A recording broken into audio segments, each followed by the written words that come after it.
నమస్తే. ఎన్నో ఆధ్యాత్మిక కార్యక్రమాలు నిరంతరం ఛానల్‌లో ప్రసారం అవుతూనే ఉంటాయి. మీ అందరికీ సుపరిచితురాలు విశాలాక్షి అమ్మ. అమ్మ మాట్లాడుతూ ఉంటే ప్రతి పండుగ ఈ విధంగానే జరుపుకోవాలేమో, ఇలా జరుపుకుంటేనే మనకన్ని శుభాలు జరుగుతాయేమో అనిపిస్తుంది. ప్రతి పండగ గురించి చాలా విశేషంగా చెప్తారు. ప్రతి విషయాన్ని నోట్ చేసుకోండి. తెలియని ఎన్నో విషయాలు తెలుసుకునే అవకాశం ఉంటుంది. కానీ మనం చేయాల్సిందల్లా ఒకటే ఏమిటంటే వీడియో ఎక్కడా స్కిప్ చేయకూడదు.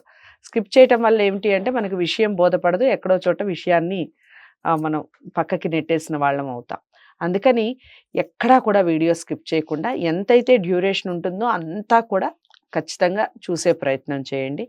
డౌట్స్ ఏమన్నా ఉన్నా లేదా అమ్మ చెప్పే మాటలు మీకు ఎలా అనిపించాయని షేర్ చేసుకోవాలి అనుకున్న కామెంట్ బాక్స్‌లో తెలియజేయండి. నమస్కారం అమ్మ. నమస్తే అమ్మ. చాలా సంతోషంగా ఉంది మళ్ళీ మీతో కార్యక్రమం చేయటం. ఇక వసంత పంచమికి సంబంధించి విశేషాలు చెప్పండి. అదే రోజును సరస్వతిని ఎక్కువగా ఆరాధించాలి అని కూడా అంటూ ఉంటారు. కారణం ఏమిటి? ఈ విషయాలన్నీ కూడా వివరించండి.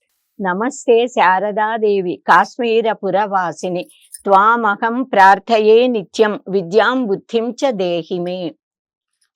తల్లి నిన్ను తలంచి పుస్తకము చేతన్ పూనితిన్ నీవు నా యుల్లం వందున నిల్చి జృంభణముగా నుక్తుల్ సుశబ్దంబు శోభిల్లం పల్కుమ నాదు వాక్కునను సంప్రీతిన్ జగన్మోహిని ఫుల్లాబ్జాక్షి సరస్వతి భగవతి నిశ్శేషజాడ్యాపహ.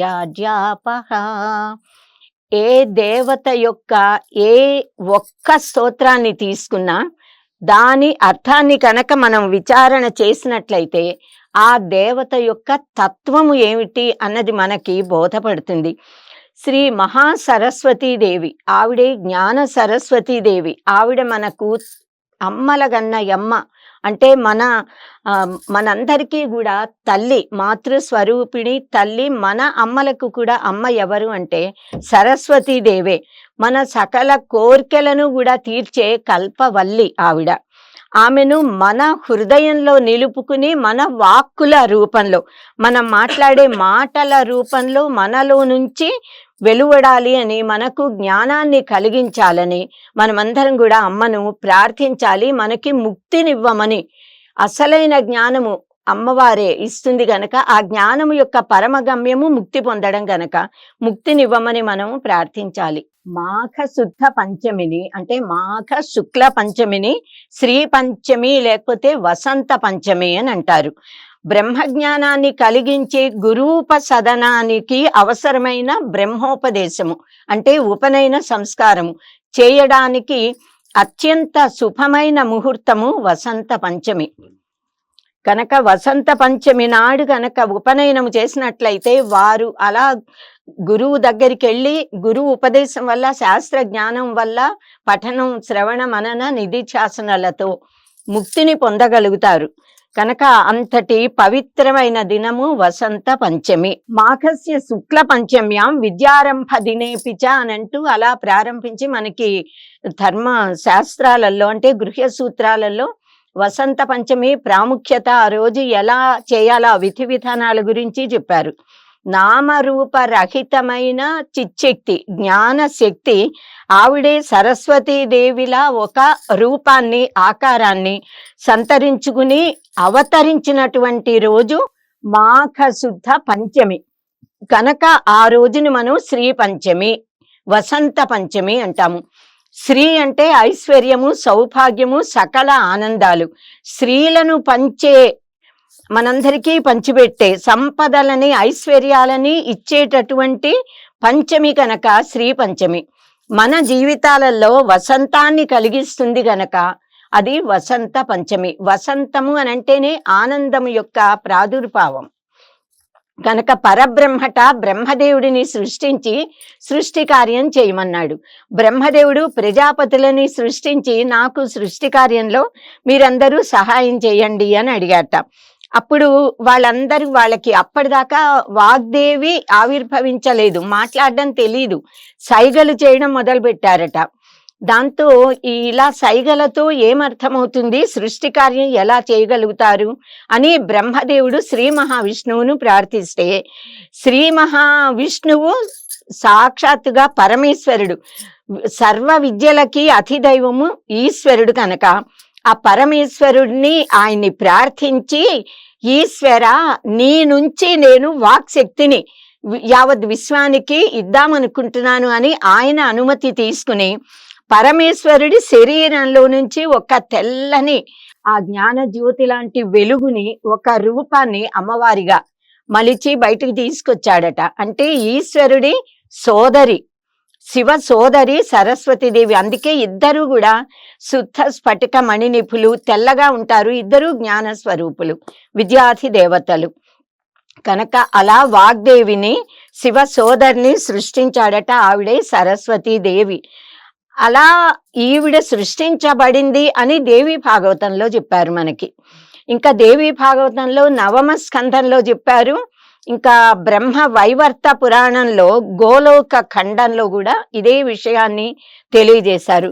తెల్లగా మల్లె పువ్వులా స్వచ్ఛంగా అందంగా చంద్రకాంతిలా ప్రకాశిస్తున్న వాగ్దేవి ఆవిర్భవించిన తిథి మాఘ శుద్ధ పంచమి. ఈశ్వరుడుట తనలో నుంచి తన సోదరిలా వెలువడిన జ్ఞాన స్వరూపిణిని చూసి సరస్వతీదేవితో, తల్లి నువ్వు మా సంకల్పంతో జన్మించావు.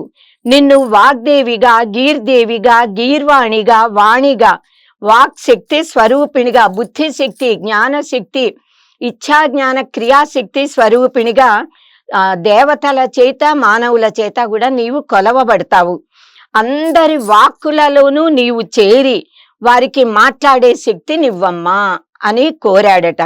కనుక మానవుల్లో ఉండే ఆలోచన శక్తి, గ్రహణ శక్తి, భావ ప్రకటన శక్తి, మాట్లాడే శక్తి సర్వము కూడా సరస్వతి మాత అనుగ్రహం వల్ల మనకి లభిస్తుంది. నీవు వర్ణపద వాక్యార్థ స్వరూపిణివి. నీవు పుట్టిన ఈ రోజున ప్రజలందరూ కూడా పండుగగా జరుపుకుంటారు, నిన్ను కొలుచుకుంటారు అని వరమిచ్చాడట ఈశ్వరుడు. శ్రీకృష్ణుడు కూడా సరస్వతి మాతను స్తోత్రిస్తూ 14 శ్లోకాలతో సరస్వతి కవచాన్ని రచించాడని, అమ్మవారిని కీర్తించాడు, అర్చించాడని దేవి భాగవతం 9వ స్కంధంలో, బ్రహ్మ వైవర్త పురాణం గోలోక ఖండంలో కూడా ఉంది. అలా శ్రీ మహాసరస్వతీదేవి కటాక్షాన్ని పొందడానికి ఇది ఒక గొప్ప స్తుతి, శక్తివంతమైన స్తోత్రం. ఆదౌ సరస్వతి పూజ శ్రీకృష్ణేన వినిర్మిత అని చెప్పారు. మొట్టమొదట్లో కృష్ణుడే ప్రారంభించాడు సరస్వతి మాతని పూజించడం. సరస్వతి కటాక్షం ఉన్నట్లయితే లక్ష్మీ పార్వతీ మాతల కటాక్షం సహజంగా వచ్చేస్తుంది. ఆగమ శాస్త్రాల్లో కూడా సరస్వతి మాత యొక్క పూజా విధానాలని మనకి ఏర్పరిచారు. మంత్రాలతో, యంత్రముతో అమ్మవారిని పూజించే విధానం మనకి అందించారు మహర్షులు. బ్రహ్మ విష్ణు మహేశ్వరులు త్రిమూర్తులు కూడా అమ్మవారిని స్తోత్రించారు. సర్వదేవతలు కూడా సరస్వతి మాతను స్తోత్రించారు, పూజించారు. అలా దేవతలు, మహర్షులు, మానవులు, సర్వ ప్రాణికోటి కూడా అమ్మవారిని ఆరాధిస్తున్నారు. సరస్వతి ద్వాదశ నామ స్తోత్రంతో అమ్మవారిని ఆరాధిస్తారు. మార్కండేయ పురాణంలో అశ్వసేనుడు, ఆయన పరమ సరస్వతి భక్తుడు, ఆయన సరస్వతి స్తోత్రం చేశాడు. ఆ స్తోత్రము అత్యంత మహిమోపేతమైనది. సర్వ రోగ నివారిణి, కేవలం జ్ఞానప్రదాయిని మాత్రమే కాకుండా అనేక గ్రంథాలలో అనేకమైన సరస్వతి స్తోత్రాలు, శ్లోకాలు, పద్యాలు మనకి ఇవ్వబడ్డాయి. మనందరం ఎప్పుడూ నిత్యము పారాయణ చేసుకునే అనేకమైన శ్లోకాలలో 1-2 ఇప్పుడు మనం చెప్పుకుందాం. యా కుందేందు తుషారహార ధవళ, యా శుభ్రవస్త్రాన్విత, యా వీణ వరదండ మండిత కర, యా శ్వేత పద్మాసన, యా బ్రహ్మాచ్యుత శంకర ప్రభృతిభిః దేవై సదా సేవిత, సా మాం పాతు సరస్వతి భగవతి నిశ్శేషజాడ్యాపహ.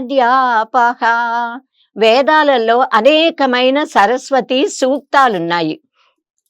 సరస్వతి రహస్య ఉపనిషత్తు, అందులో సరస్వతి మాత యొక్క తత్వాన్ని గురించి వివరించారు.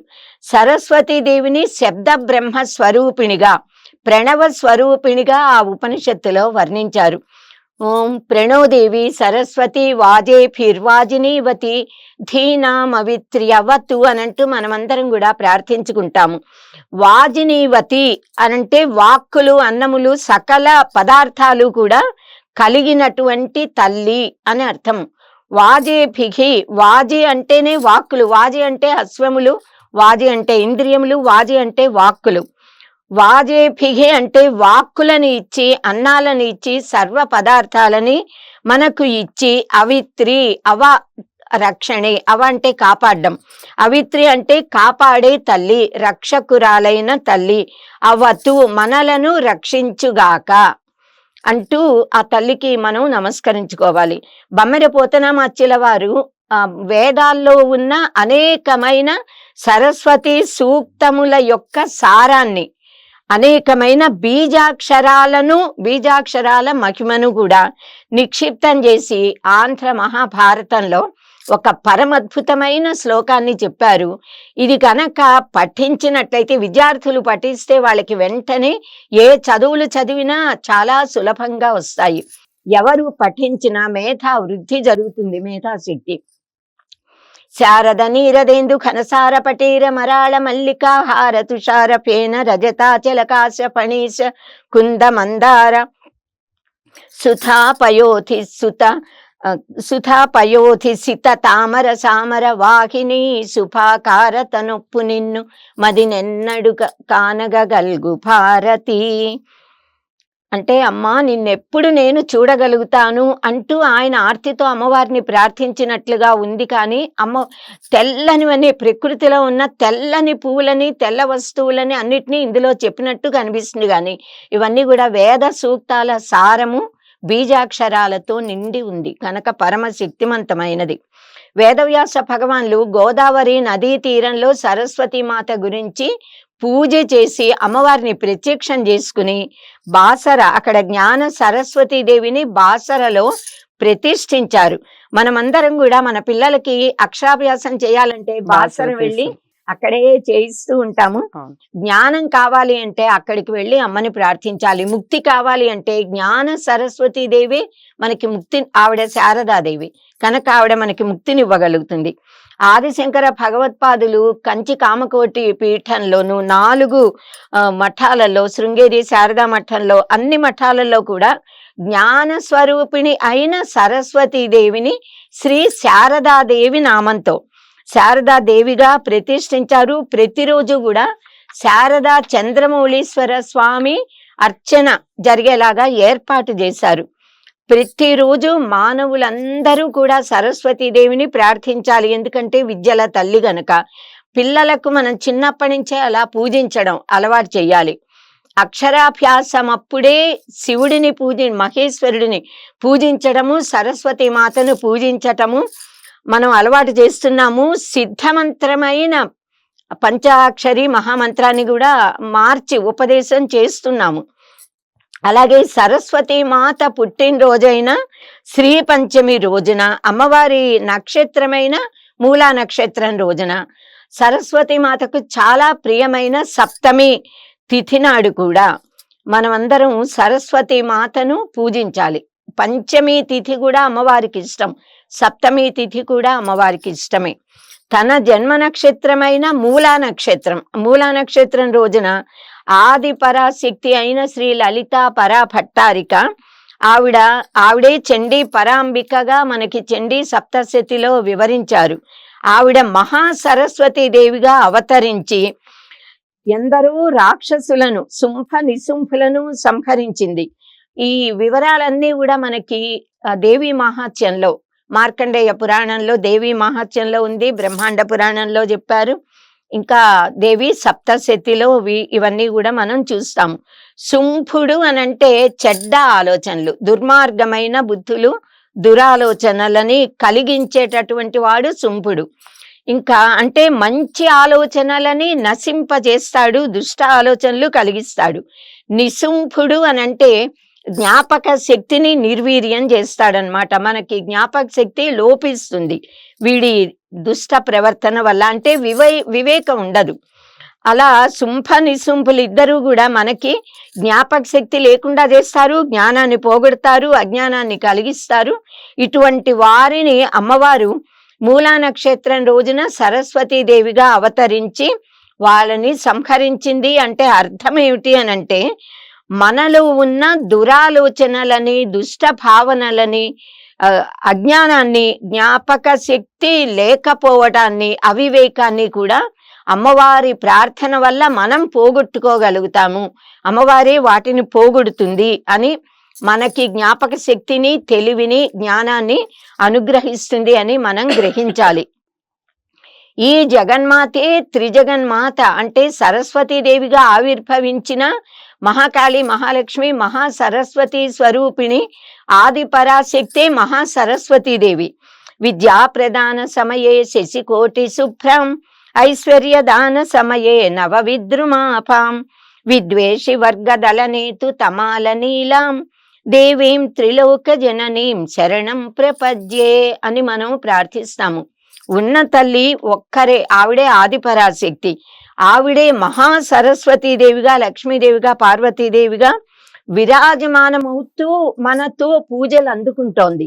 మహాకాళి, మహాలక్ష్మి, మహాసరస్వతి స్వరూపిణిగా దేవి సప్తశతిలో కీర్తించబడిన ఈ తల్లి మధుకైటఫులను, ధూమ్రాక్ష, రక్తబీజ, మహిషాసుర, చండముండులను, శుంభ నిశుంభులను అందరినీ కూడా సంహరించింది అనంటే, వీరందరినీ సంహరింపజేసినది మహాసరస్వతీదేవి. అంటే జ్ఞానము మాత్రమే, వివేకానికి, జ్ఞానానికి మాత్రమే అజ్ఞానము వల్ల కలిగే దుష్టత్వాలను అరికట్టగలిగే శక్తి ఉంటుంది. మధుకైటఫులు అనేవి అహం మమలు, నేను నాది అనే దానికి ప్రతీకలు. అది జ్ఞానం వల్లే పోవాలి కదా. ధూమ్రాక్షుడు అంటే ధూమ్రలోచనుడు అన్న మసకబారిన కళ్ళు కలవాడు. మనకి బాగా పొగ మన కళ్ళలోకి వెళ్తే ఎదురుగా ఉన్నది ఏది కనిపించదు, అంటే యథార్థం గోచరించదు, సత్యం తెలీదు. అసత్యాన్ని సత్యం అనే భ్రమ మనకి, మోహము, మాయ కమ్మేస్తుంది. ఆ మాయ పోవాలి అంటే కూడా జ్ఞానం కలగాలి అంటే సరస్వతీదేవే మనకి రక్షకురాలు, అక్కడ శక్తిని ఇవ్వగలది. ఇంకా రక్త బీజుడు అంటే, రక్తము అంటే రాగము, ప్రేమ, ఆ ప్రేమ మమకారము, మోహము. ఈ రక్త బీజుడు మోహంతో ఉన్నవాడు కనుక రాగము వల్ల అందరి మీద కల ప్రేమ వల్ల మళ్ళీ మళ్ళీ పుడుతూ ఉంటాము. వాళ్ళతో రుణానుబంధ రూపేణ పశుపత్ని సుతాలయ జన్మ పరంపరలు ఏర్పడుతూ ఉంటాయి. మనకి ఆ రాగము, మమత్వము అనేవి ఆ మనలో నుంచి తొలగిపోవాలి. ప్రేమించాలి, మనం ప్రేమ కావాలి, కానీ మోహము పనికిరాదు. ధృతరాష్ట్ర ప్రేమ లాంటి ప్రేమ పనికిరాదు, మనిషిని మోహంలో బంధిస్తుంది. అది పోవాలి అంటే జ్ఞానం కావాలి. అంటే పునరపి జననం అనేది లేకుండా, మళ్ళీ మళ్ళీ పుట్టక్కర్ లేకుండా ఉండాలి అంటే ఈ మోహం తొలగాలి. దానికి జ్ఞానమే శరణు, అమ్మవారే మనకి ఆ వివేకాన్ని ఇవ్వగలుగుతుంది, నిత్యానిత్య వివేకాన్ని. అలా శుంభని శుంభులు మనం ముందే చెప్పుకున్నాం కనుక వీరందరినీ కూడా, ఇంకా చండముండులు, చండు ముండు వీళ్ళు కూడా మహిషాసురుడు. మహిషం అంటేనే దున్నపోతు, అంటే అది ఒక జంతువు కదా, ఎద్దు. అది బద్ధకానికి, సోమర్తనానికి, జడత్వానికి ప్రతీక. జడత్వం పోవాలి, చిచ్చక్తి కావాలి అంటే అమ్మవారి అనుగ్రహం మనకు ఉండాలి.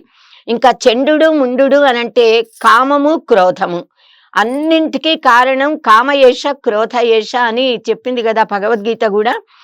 ఇవి పోవాలి అంటే వివేక జ్ఞాన ఉదయం కలగాలి. వివేక జ్ఞానము అమ్మవారి అనుగ్రహంతోనే మనకి వస్తుంది కనుక సరస్వతి మాత ఆరాధనతో మనలోని ఈ దుష్టత్వాలన్నిటినీ పోగొట్టుకోగలుగుతాము అని చెప్పడానికి ప్రతీకగా దేవి మహాత్యంలో ఈ రాక్షసులని అమ్మవారు చంపినట్టుగా మనకి బోధించారు మహర్షులు.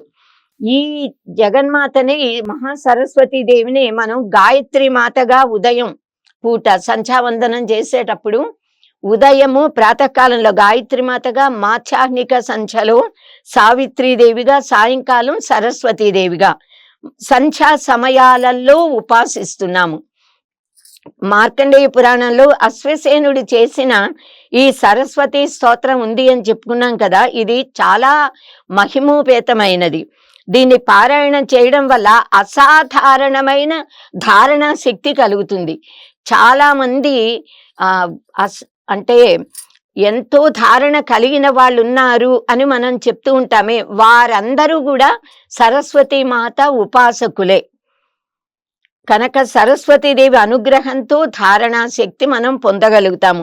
జగద్ధాత్రి మహం దేవీం ఆరిరాధయుషు శుభాం స్తోష్యే ప్రణమ్య శిరసా బ్రహ్మయోనిం సరస్వతీం. ఇలా మొదలుపెట్టి చాలా శ్లోకాలు ఉన్నాయి. దీన్ని ఎవరైతే ప్రార్థిస్తారో, పఠిస్తారో, మననం చేస్తారో, ఈ స్తోత్రం మొత్తాన్నిట 1000 సార్లు గనక ఎవరైనా పఠిస్తే మూర్ఖో భవతి పండిత అని ఒక స్టేట్మెంట్ ఇచ్చారు. పరమ మూర్ఖుడు జడుడు కూడా మహా పండితుడు అవుతాడట. కేవలం దీని ఆ పఠించిన శక్తి వల్ల శాస్త్ర జ్ఞానం కలుగుతుంది. అష్టావధానాలు, శతావధానాలు, సహస్రావధానాలు చేసేవాళ్ళు అందరూ సరస్వతి ఉపాసకులే. ఇలాంటి ధారణనివ్వగల స్తోత్రాలు ఉపాసించి ఉంటారు, అందుకే అంత ధారణ.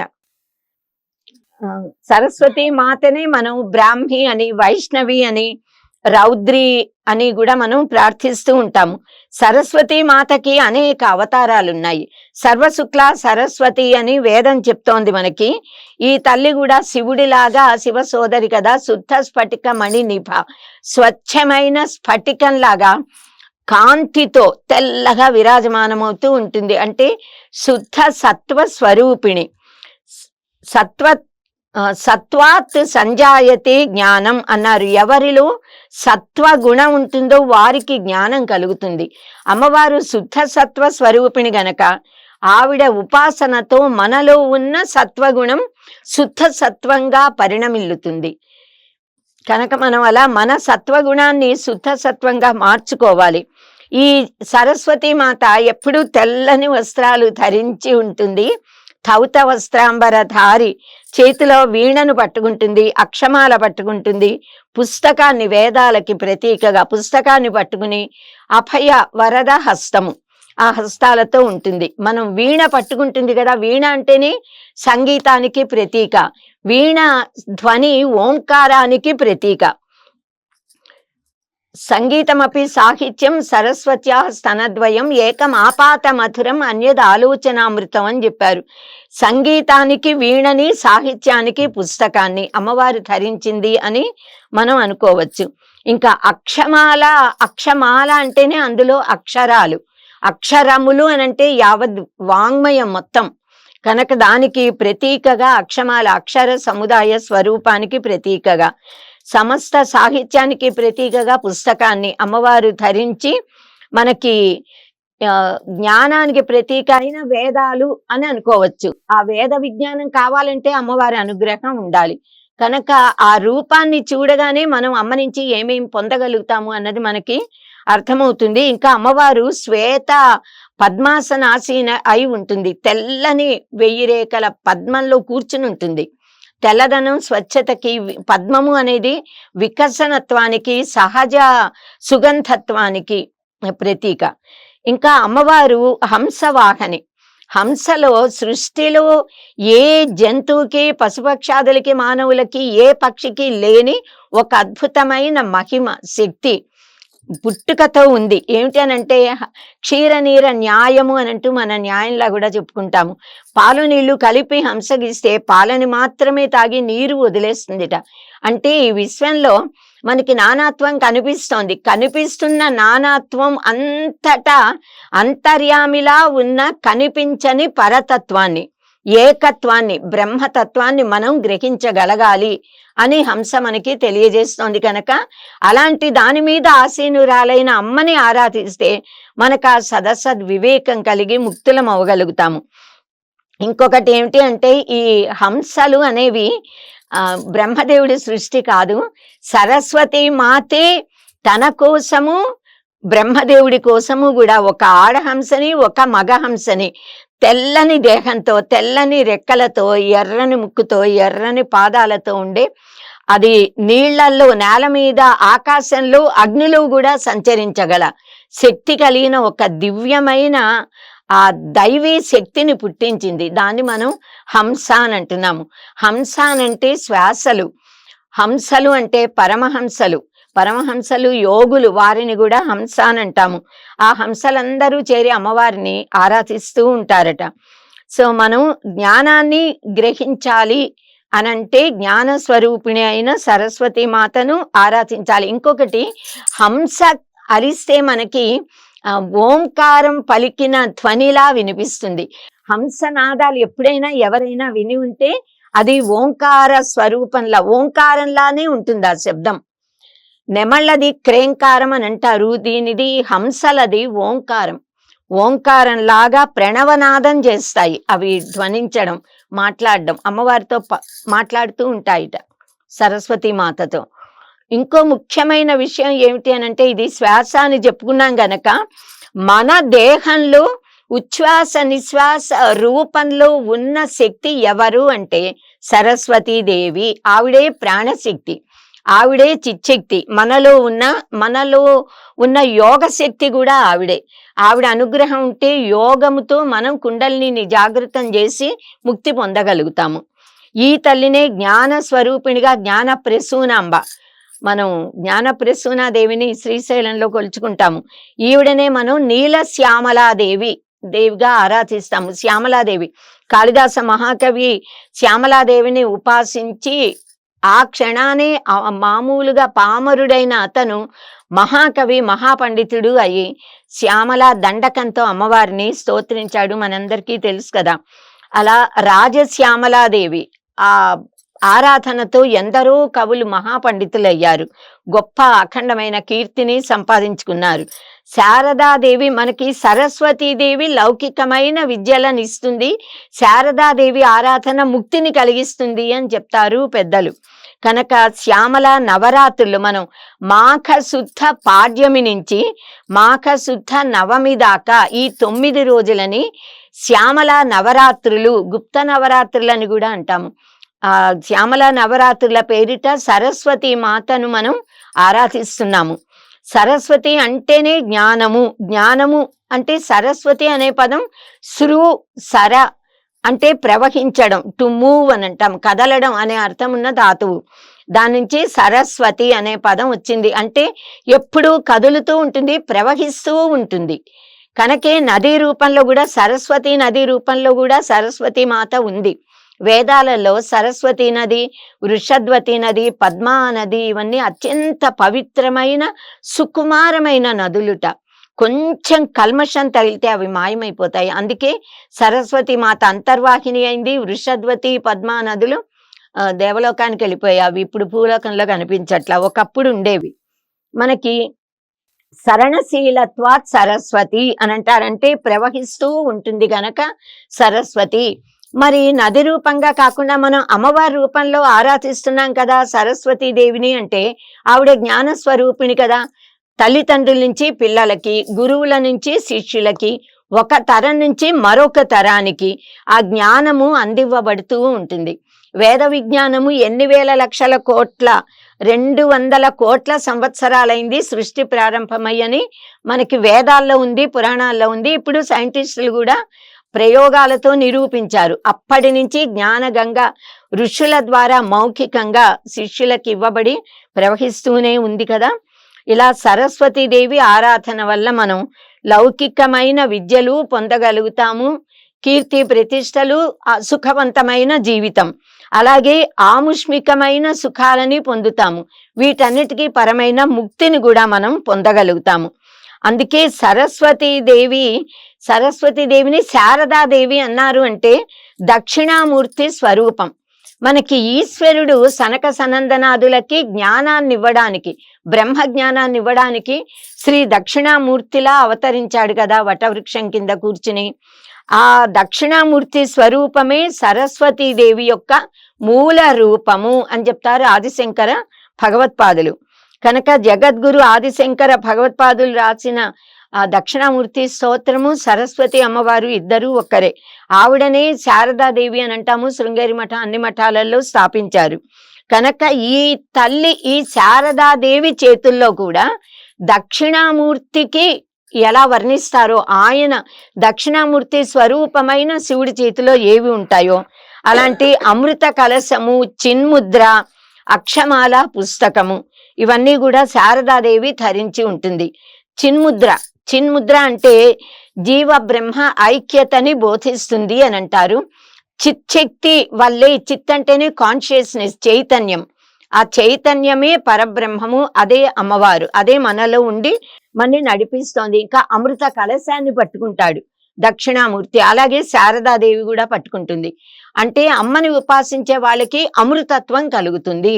అమృతత్వము అంటే, అమృతము అంటే ఏమిటంటే మనకి ఎప్పుడు ఏది కావాలో అప్పుడు అదే అమృతం. ఆ సమయానికి చాలా ఆకలిగా ఉన్నవాడికి అన్నం దొరికితే అదే అమృతం. అమృతము అంటే మృతము లేనిది, మృతత్వాన్ని లేకుండా చేసేది, అంటే శాశ్వతంగా అని కాదు, చాలా కాలము హాయిగా ఉండేలా అనుగ్రహిస్తుంది అని అర్థం. నిజమైన అమృతం ఏది అంటే ఎప్పుడు కూడా మోక్షమే. జ్ఞానము మోక్షమే అమృతత్వం. కనుక దక్షిణామూర్తిలాగా శారదాదేవి కూడా మనకి మోక్ష ప్రదాయిని. శారద శరసంధాన శస్త్ర ప్రత్యస్త్ర వర్షిణి అని అన్నారు. అంటే శారదాదేవి అనుగ్రహం ఉంటే యుద్ధంలో కౌశలత్వం కలుగుతుందిట. శత్రువులతో బ్రహ్మాండంగా చక్కగా యుద్ధం చేసి విజయాన్ని పొందగలుగుతారట. రాజులందరూ కూడా అందుకే శారదాదేవిని కూడా ఉపాసించి యుద్ధానికి వెళ్ళేవాళ్ళు. అలాగే సప్తశతిలో కూడా శారదాదేవి వీళ్లతో యుద్ధం చేసి శుంభ నిశుంభ రాక్షసులు వాళ్ళ సైన్యాన్ని అందరినీ అమ్మవారు మట్టుబెట్టింది కదా. ఈ తల్లిని మనం భారతి అంటాము, వాగ్దేవి అంటాం, గీర్దేవి అంటాము, వాణి అంటాము, ఇలా అనేకమైన నామాలు. ఏ పని చెయ్యాలన్నా మనకి జ్ఞానము అనేది ఉండాలిగా. వంట వండాలన్నా అది ఎలా వండాలి, ఏ వస్తువులు కావాలి, ఎంతమందికి ఎంత వండాలి, ఈ జ్ఞానం ఉండాలి. అలా ప్రతిదీ కూడా జ్ఞానశక్తి సరస్వతి. ఆ జ్ఞానశక్తి సరస్వతి. మనకున్న జ్ఞానాన్ని ఇతరులకి చెప్పాలి అంటే వాక్ శక్తి ఉండాలి, మాట్లాడగల శక్తి. కనుక వాక్ శక్తి సరస్వతి అని చెప్పారు. ఈ సరస్వతి దేవిని మనం ఎలా పొందుతాము అంటే పుస్తకాలు, శాస్త్రాలు అధ్యయనం చేయడం. కనుక పుస్తక రూపిణి సరస్వతి అన్నారు, శాస్త్ర స్వరూపిణి సరస్వతి. మరి ఎలా ఆరాధిస్తామంటే ఒక విగ్రహం ఉండాలి కదా, విగ్రహ రూపి సరస్వతి అన్నారు. ఇన్ని విధాలుగా మనం సరస్వతి మాతను ఆరాధించే సంప్రదాయాన్ని మహర్షులు మనకి అలవాటు చేశారు. సరస్వతి దేవిని భారతి అని అంటాం కదా. భా అంటే భా టు షైన్, ప్రకాశించడం, వెలుగు, కాంతి. వెలుగుతో, జ్ఞానంతో, కాంతితో ప్రకాశించే తల్లి భారతీదేవి. అలాగే ఆవిడని ఆరాధించే మనమందరము అందుకే భారతీయులం. భారతిని ఆరాధిస్తాం కనుక, అంటే జ్ఞానాన్ని అపేక్షిస్తాము, జ్ఞానాన్ని కోరుకుంటాము కనుక మనం భారతీయులం. జ్ఞానమునందు, వెలుగునందు ఇష్టము, అభిరుచి, రతి కలవాళ్ళము. బిభర్తి ఇది భారతి అన్నారు. అంటే బిభర్తి అంటే భరిస్తుంది, మనందరినీ కాపాడుతోంది, మనకి తిండి పెట్టి జ్ఞానాన్నిచ్చి ముక్తినిచ్చి పోషిస్తున్న పోషక తల్లి అమ్మ సరస్వతీదేవి. భారతి భరతాశ్రిత అన్నారు. కనుక భారతీదేవిని మనమందరం కూడా ఆశ్రయించి ఉంటాము. మన భారతీయులది యజ్ఞ సంస్కృతి, మనం అగ్ని ఆరాధకులమని చాలాసార్లు చెప్పుకున్నాం కదా. కనుక సరస్వతీదేవి యజ్ఞ స్వరూపిణి. వేదము యజ్ఞం దధే సరస్వతి అని చెప్పింది. అంటే యజ్ఞ స్వరూపిణి కనుక మనం సరస్వతీదేవిని భారతి అని అన్నాము. యజ్ఞ స్వరూపిణి భారతి అంటే. వేదాలలో మనకి ధేనువాగధీశ్వరి దేవి మంత్రం ఉంది. ఆ మంత్రాన్ని జపించిన వారికి అమ్మవారుట స్వాధీనమయ్యి కోరినవిస్తుందిట. దేవీం వాచం అజనయంత దేవాహ తాం విశ్వరూపాహ పశవో వదంతి సానో మంద్రేషు మూర్జం దథాన ధేనుర్వాగస్మాన్ ఉపతుష్టుతైతు అని ప్రార్థించి దేవతలందరూ కూడా వాగ్దేవతను సృష్టించారట. విశ్వరూపులైన ప్రాణులు, మానవులు, పశుపక్షాది జంతువులు అందరూ కూడా ఆ వాక్కుని పలుకుతున్నారట. ధేనుర్ వాక్ అన్నారు. ధేనుకు అంటే ఆవు అని చెప్పుకుంటాము, ధేనుకు అంటే వాక్కు. వాక్కే సరస్వతి. అంటే సరస్వతి మాత ఈ వాక్కులు కామధేనువులాగా మనకి సర్వాన్ని ఇవ్వగల శక్తి కలిగి ఉంటాయి. మంచి మాటలతో నోరు మంచిదైతే ఊరు మంచిదవుతుంది అంటారు.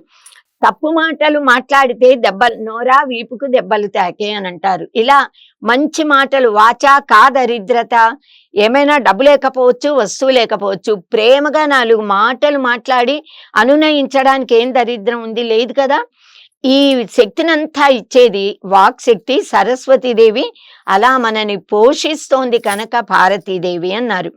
మనకి శ్రీమద్ భాగవతంలో గోపికా గీతాలు, భ్రమర గీతాలు ఉన్నట్టుగా ఉపనిషత్తులలో సరస్వతి మాత గురించిన స్తోత్రాలే కాకుండా మహాభారతంలో భారతీ గీతాలు అని ఉన్నాయి. అంటే సరస్వతి గీతాలు, భ్రమర గీతాల్లాగా గోపికా గీతాల్లా సరస్వతి గీతాలు ఉన్నాయి.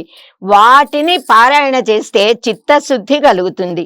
ఇంకా మన దేశంలోని కవులు, కళాకారులు అందరూ సరస్వతి ఉపాసకులే అని చెప్పుకున్నాం కదా. పిల్లలమర్రి పినవీర భద్రుడు అనే తెలుగు కవి వాణి నా రాణి అన్నాడు. నా రాణి అంటే నా భార్య. భార్య ఎంత ఒబీడియంట్ గా ఉంటుందో అలా సరస్వతి మాత తల్లి భార్య లాగా కూడా ఆవిడ. ఆయన రాణిట అంటే ఆయనకి ఎంత భక్తి ప్రపత్తులు, నమ్మకము అమ్మవారి మీద, ఎంతటి భాష మీద పట్టు ఉంటే అలా స్టేట్మెంట్ ఇవ్వగలుగుతారు, అలా చెప్పగలుగుతారు. వాణి నా రాణి అన్నారు ఆయన. అంత గొప్పవారు ఆయన. అంటే సరస్వతి ఉపాసకులు కనుక అలా అనగలిగారు. అమ్మవారిని తల్లిగా చూస్తారు, చెల్లెలుగా చూస్తారు, కూతురుగా చూస్తారు, కానీ ఈయన మాత్రము నా రాణి అనగలిగారు. రాణి అంటే నేనేం చెప్తే దాన్ని వింటుంది అనే అర్థం మాత్రమే మనం గ్రహించాలి తప్ప తప్పు భావాలను ఎప్పుడు కూడా తీసుకోకూడదు. కవులు చెప్పిన మన దేశంలో ఇంకా వీళ్ళేగాక చాలా మంది, ఇంకా పోతనామాచ్యుల వారిది మనం చూసాము. శ్రీనాథ కవి సార్వభౌముడు ఎంత అద్భుతమైన పద్యాలు చెప్పాడో సరస్వతి మాత మీద. అలా ఎందరో.